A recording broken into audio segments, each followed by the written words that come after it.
जंगल में सुबह का समय है, लेकिन आसमान में काले बादल घिरे हुए हैं।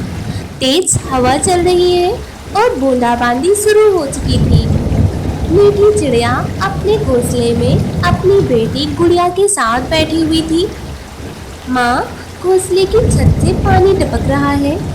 मेरे पंख भीग रहे हैं। अब हम क्या करेंगे? हाय राम, यह छत तो एकदम टपक रही है। मैंने सोचा था मरम्मत करूंगी, लेकिन वक्त ही नहीं मिला। माँ, आपने सितार चाचा से क्यों नहीं कहा?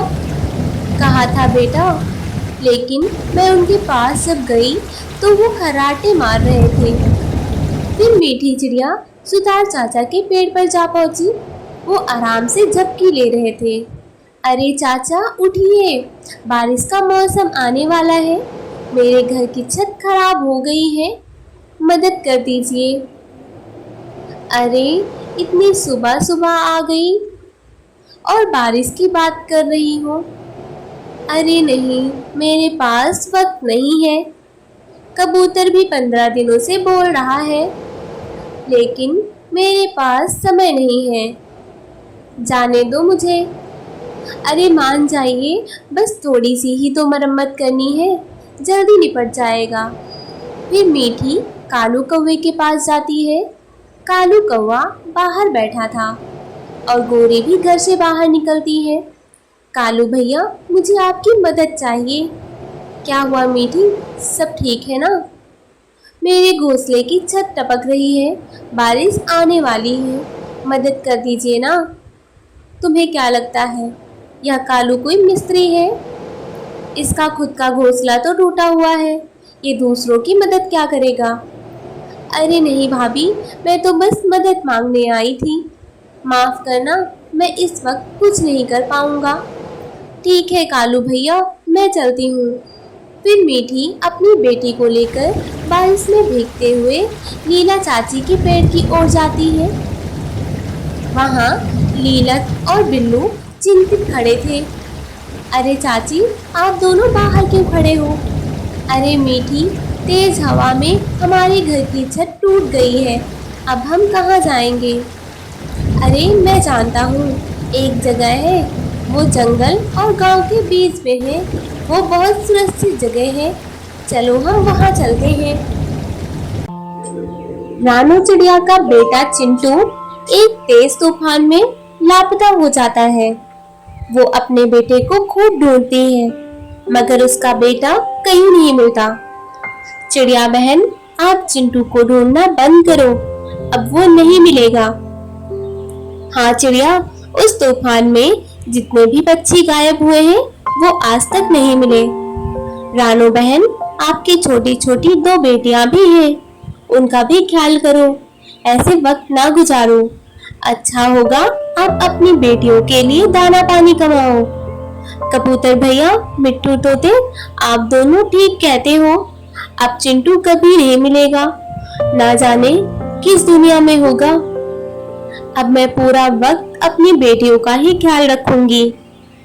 ऐसे रानू चिड़िया चिंटू को ढूंढना बंद कर देती है और अपनी बेटियों के लिए दाना पानी कमाती है। कुछ दिन गुजर जाते हैं। फिर एक दिन कालू कौवा गुस्से से बोलता है, छोटी चिड़िया, ओ छोटी चिड़िया, घर से बाहर निकलो। कालू भैया, क्या बात है, आप इतना शोर क्यों मचा रहे हो? शोर न मचाऊं तो क्या चुप रहूं? चिंटू ने मुझसे उधार रकम ली थी, वो तो खुद मर गया, अब मेरी रकम कौन देगा? नहीं, चिंटू आपसे उधार पैसे नहीं ले सकता है, आप झूठ बोल रहे हो। चिंटू मुझे ऐसा कुछ भी नहीं बताया है, इसमें मेरा क्या कसूर है? 50,000 दिए थे मैंने, अब वो कौन देगा?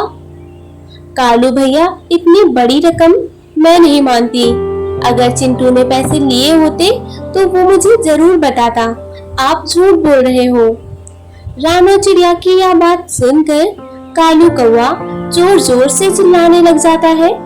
उसकी आवाज सुनकर बाकी परिंदे भी वहां जमा हो जाते हैं। क्या हुआ, आप इतना शोर क्यों मचा रहे हो? आओ आओ दोस्तों, तुम भी देख लो इस भोली चिड़िया को। इसके बेटे ने मुझसे 5,000 उधार लिए थे और यह मान नहीं रही है। आप बताओ अब मैं क्या करूं? कबूतर भैया, मैं सच बोल रही हूँ, इसके बारे में मुझे कुछ नहीं पता। देख चिड़िया, पैसे देने जानता हूँ तो पैसे लेने भी जानता हूँ। आज से यह घर मेरा हुआ। जब मेरे पूरे पैसे दे दोगी तब इस घर में कदम रखना, वरना अंजाम बहुत बुरा होगा। ऐसे धमकी देकर कालू कौवा वहां से चला जाता है। चिड़िया बहन, कोई और पक्षी होता तो हम जरूर बोलते, मगर कालू कौवा बहुत बदमाश है, अपने आगे किसी की नहीं सुनता है। चिंटू को इस कालू कौवे से पैसे नहीं लेने चाहिए थे। अब तुम कहाँ से दोगे 50,000? चिड़िया चुपचाप सबकी बातें सुनती रहती है। उसे यह फिक्र थी कि वह अपनी बेटियों को लेकर कहाँ जाएगी। अगली सुबह कालू कौवा फिर से आ जाता है। तुम अभी तक यही हो, गई नहीं? लगता है कल ठीक से सुना नहीं। चल मेरे घर से बाहर निकल। कालू भैया, आप ऐसे ना करें, मेरी बेटियों को घर से बेघर ना करें, हम पर रहम करें कालू भैया। नहीं नहीं, घर से तो जाना ही पड़ेगा। कालू भैया, हमें इस घर में किराए पर ही रख लें। आपके उधार पैसे और किराया मैं दोनों दे दिया करूंगी। तो ठीक है, तुम किराएदार की तरह इस घर में रह सकती हो, लेकिन 1 महीने का किराया 2,000 होगा। रहना है तो रहो। कालू कौवा वहां से चला जाता है। मम्मा, आप इतने सारे पैसे कहाँ से देंगी? आप फिक्र ना करो बेटी, मैं पैसे कमाऊंगी, मैं खूब मेहनत करूंगी, लेकिन इस कालू कौवे को यह घर नहीं दूंगी। इधर गोरी कौवी कौवे से पूछती है, चिड़िया ने घर खाली कर दिया है कि नहीं? वो मेरे सामने गिड़गिड़ाने लगी तो मुझे भी थोड़ा तरस आ गया। वो उस घर में रहेगी जरूर, मगर किराया देना होगा, महीने के 2,000। ठीक किया, अब तो और भी अच्छा हुआ। वो अपने ही घर में किराएदार की तरह। अब इस पागल को कौन बताए कि चिंटू हमसे पैसे नहीं लिया है, बल्कि हमने ही उससे पैसे ले रखे थे। आहिस्ता बोलो, दीवारों के भी कान होते हैं। किसी ने सुन लिया तो चिड़िया दिन रात मजदूरी करके कैसे पैसे देगी? उधर चिड़िया दिन रात मजदूरी करके पैसे जोड़ रही थी।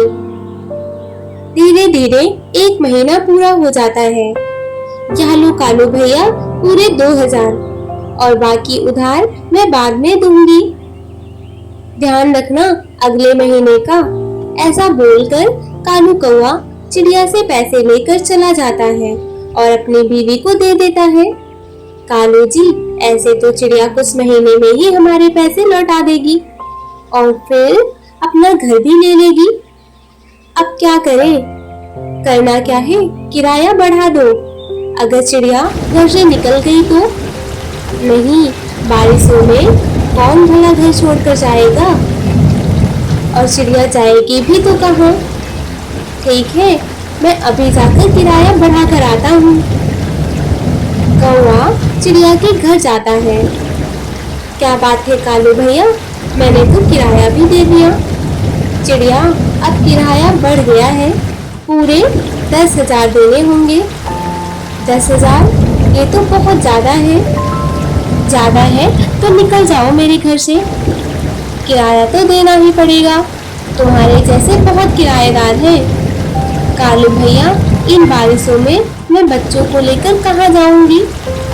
जहाँ मर्जी जाओ, लेकिन किराया तो देना ही पड़ेगा।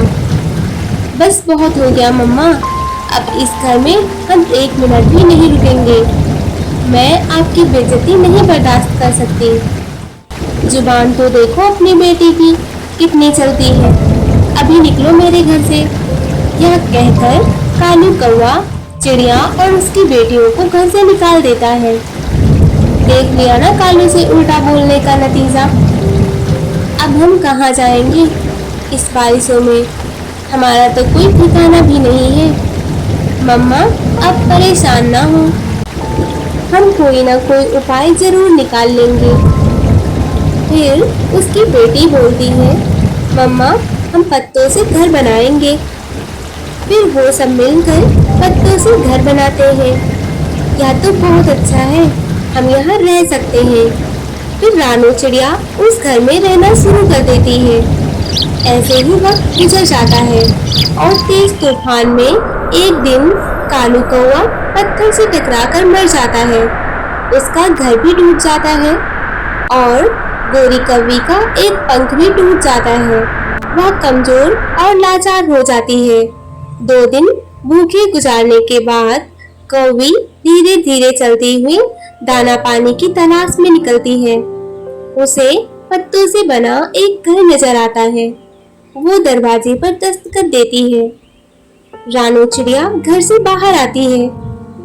रानू चिड़िया, मैं 2 दिनों से भूखी हूँ और बेघर हूँ। मुझे रहने की जगह दे और कुछ खाने को दे दे। मैं तुम्हारी एहसानमंद रहूंगी। मगर तुमने और कालू ने हमारे साथ बहुत बुरा किया है। हमें उसकी सजा मिल गई है चिड़िया।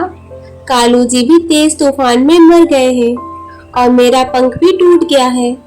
मैं जिंदगी भर के लिए लाचार हो गई हूँ। चिड़िया, मुझ पर रहम करो। फिर चिड़िया को अपने साथ घर पे रख लेती है और उसे खाने को भी देती है।